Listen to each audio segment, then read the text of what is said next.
Welcome. My name is Marcus Bronzy, and here is a segment where we are catching up with some of the more important humans around ESC. And when I say important, more important than me. All right. I'm very happy to say that I've got former professional road cyclist, Olympian, and 24-time Grand Tour veteran Nico Roche. Hi, Marcus. Now, we're here today to talk about ESC, the eScooter Championships, and you were involved in this. I mean, you were the proud head of Team Nico Roche Racing. Now, before we get into that, it would be great to talk about how you actually got involved with the ESC, how that all came around. So back in September, August basically. I started thinking about maybe it was my time to call it a day in my cycling career, and I talked to some of my friends down in south of France, and the word quickly came to Bradley Smith, who's a good friend of mine. And straight away he called me and says, "Are you going to retire?" I says, "Well, most likely." I'm like, "Give me another 10 days and I'm going to make a call." And then when I retired, he called me and said, "So have you retired? Do you want to try something new and fun?" And I said, "Yeah, sure." And he was like, "Okay, I'm involved with this ESC Scooter Championship," and he explained me how it works, how well the good part of it, the sustainability, the gender friendly, from like every sporting background. And I was like, "Oh wow!" I was straight away convinced that I absolutely wanted to give it a try. So I made this big detour just to do it one morning, and I actually really enjoyed it. And then things kind of went on, and they said, "Okay, you want to give it a second go and come to the training camp in November in south of France. We're going to go to the Castellet, and we'll have about 25, 30 pilots there, and give it a good go." And I did, and I realized that there was things that I really enjoyed, and I really believe in the whole concept and the ideas that ESC has. And also this, it's what 2022 should be like, as a new business, as a new sport. And I was easily seduced by it, and I wanted to get involved in the project. I quickly realized that although I loved being on it, I was a little bit slow compared to some of the other riders.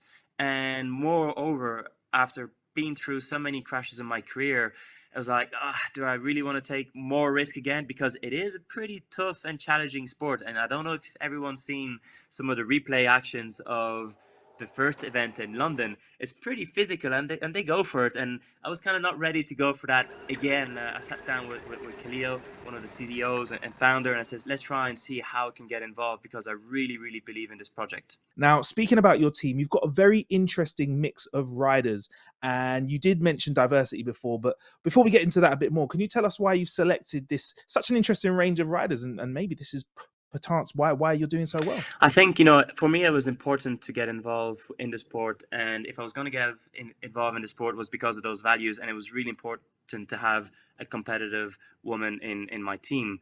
And I think Elie's profile was very interesting. She's been, to the Olympics. She's an athlete, and I could relate to a lot of things. So it was almost like a natural pick for me. Dan, I met back in the first training camp, and we connected. He loved the bike. He's fast on the motorbike. I see him doing really well in the qualifying races back in October, and I was seduced by how committed and how aggressive he just wanted to go and try and win this thing. And Killian, the same, being one of the French guys. We didn't have the language barrier. He talked with me. I really liked, again, something different for him. So I kind of had Dan, who is the mega competitive.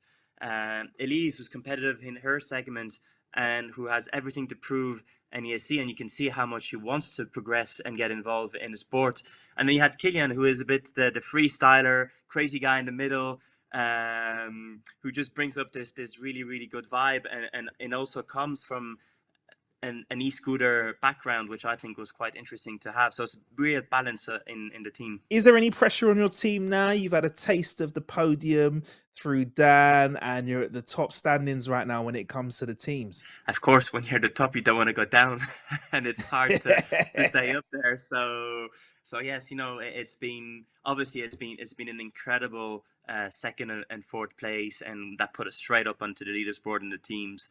But it is very competitive. There's a lot of very good riders and pilots, and you just see, one slight mistake and you could just lose 3-4 spots in the last lap. You come down. There's still everyone, as you mentioned before, everyone is learning from the sport. It is really, really evolving, not every race, but every lap almost. And even when I watch some of the replays, you just even see the techniques have changed already since we started a couple of months ago. So I think, the sport is going to develop so quickly over the next 3-4 events that anything and everything can happen. We have, Olympians here and world class athletes saying that it's tough on their legs, especially someone like yourself who used your legs a lot during your career. Am I right in saying? Yeah, but my legs are always in movement. It's very difficult when you're static. It's more like a skiing position than actually a cycling position. Well, thank you once again for spending some time chatting with us, Nico Roche. Best of luck for you and your team in the event moving forward. Yes, thanks a lot for having me. So there you have it from the man himself, Nico Roche, head of team Nico Roche. It's where we get to deep dive into a conversation with somebody who's very important to the heart of what the ESC is all about. Make sure you check out the next episode, which will be out soon.